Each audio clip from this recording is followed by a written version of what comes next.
You know what? I don't think it was recording. Oh. Oh no, do I have to start over? I think you had to start over. Oh no, sorry. Okay,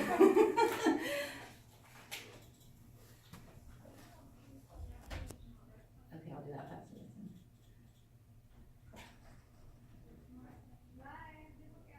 Hi, my name is Heidi Palafox.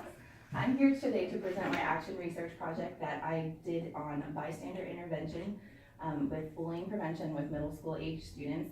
I'm currently a student at National University. I am finishing up my master's program in school counseling, and this was the final requirement of my master's thesis/action research project. Whoops, sorry. So what I focused my project on was looking at bullying prevention.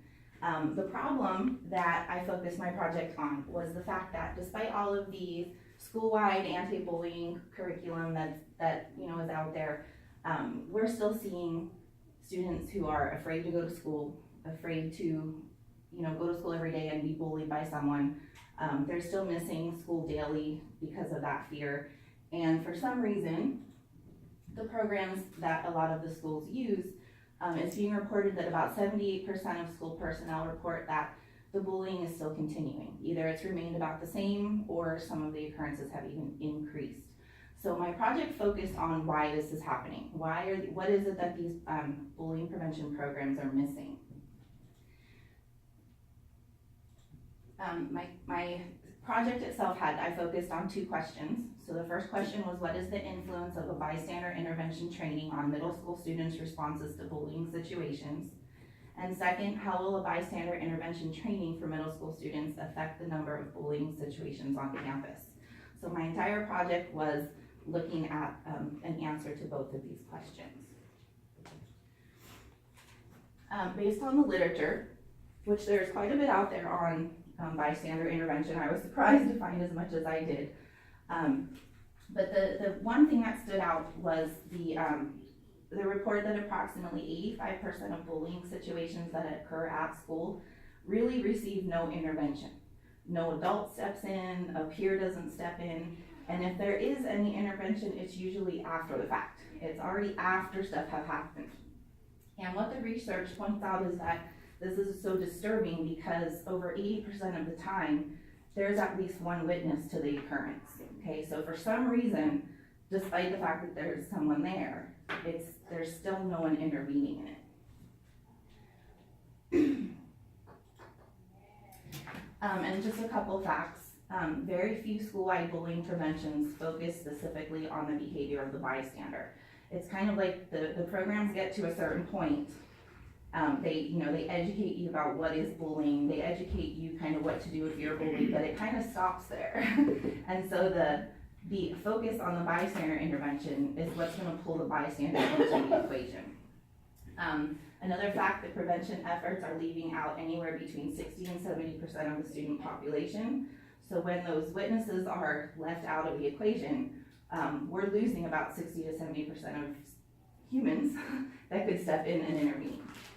And then third of all, bystander intervention has been shown to successfully intervene and stop victimization almost 50% of the time, okay? So there's a lot of research, especially in Europe, where they're doing the bystander intervention programs, and it is showing that it is successful.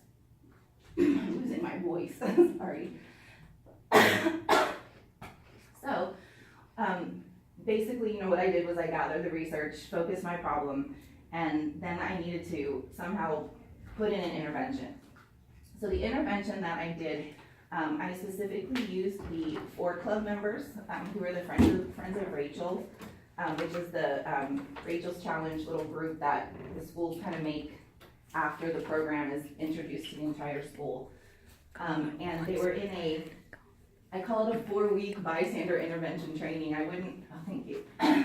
The 4-week was a little off. Sometimes we did like a little bit one week and another one another week. So the 4-week, it was meant to be a 4-week curriculum, but because of the time that I had with the students, it kind of went on a little bit longer. But it was a 4-week little program, and I specifically used a lot of the activities and techniques from the National School Climate's Upstanders in Action Toolkit, and it's a free It's a free curriculum you can find online. You do have to sign up for it. But I used a lot of the activities and a lot of the articles and things with that. And I added this quote at the end. It was from one of the students who had used this program. He said, "The only way to stop bullying is if we all acknowledge that it is hurtful, wrong, and vow to stand up for what is right." So that's kind of the mentality that the students who go through this Bystander program kind of learn, that we have to acknowledge that it's wrong and stand up for it. Excuse me. So basically what I did was I had 2 surveys.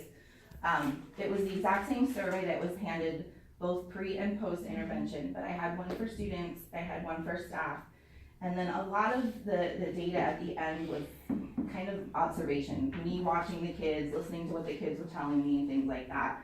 But this was to kind of, I had to make sure I had a triangulation in my research, so the student survey, the staff survey, and then the observation was what brought the triangulation together. I made the survey very short, so I figured that would make it easier for students to, to complete.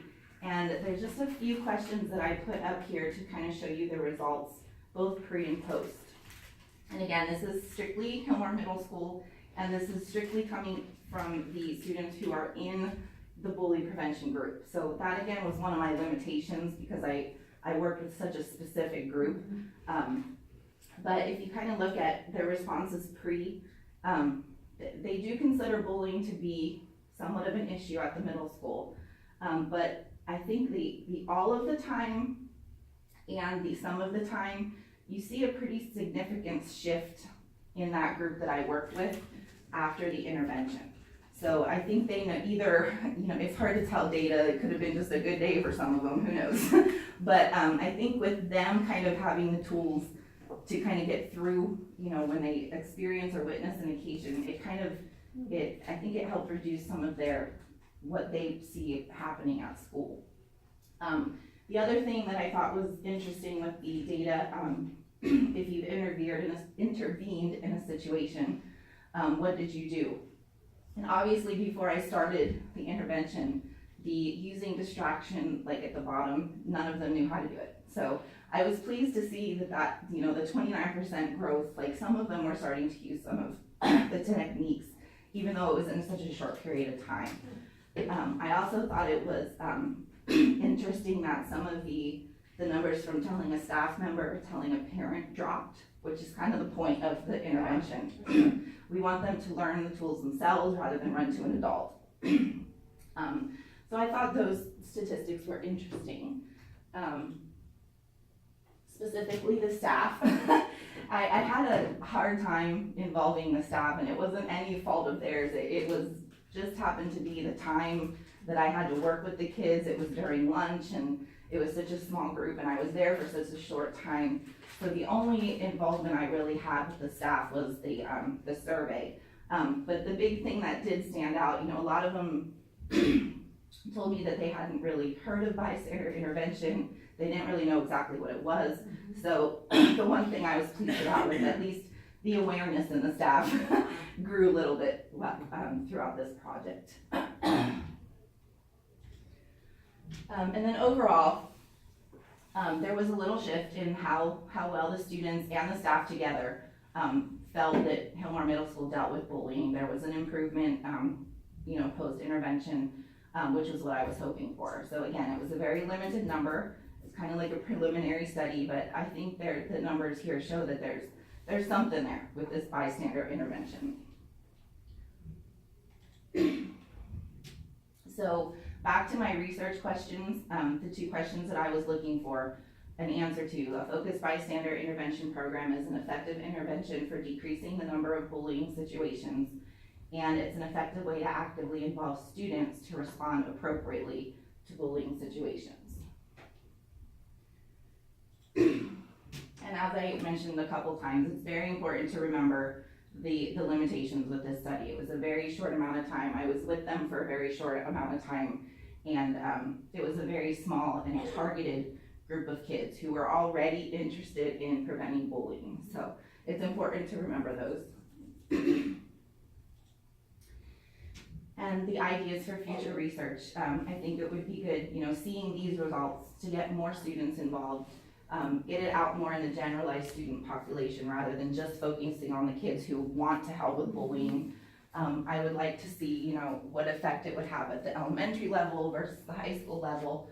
And again, involving the staff. Like I said, I didn't get a chance to get them involved as much, but I think, bringing the curriculum into the classroom and things like that, just involving them more, that this can grow into, a much bigger concept. So a lot of people I noticed a lot of the kids still didn't quite understand what I meant by bystander intervention until I gave them this quote at the top. And that seemed to really kind of bring together what the point of bystander intervention is. And it's stand up with the victim, not to the bully. A lot of those programs, I think kids walk away feeling like they're supposed to step in the middle of the situation and make the bully stop. And that's not what bystander intervention is. It's more standing up with the person who's being bullied, comforting them.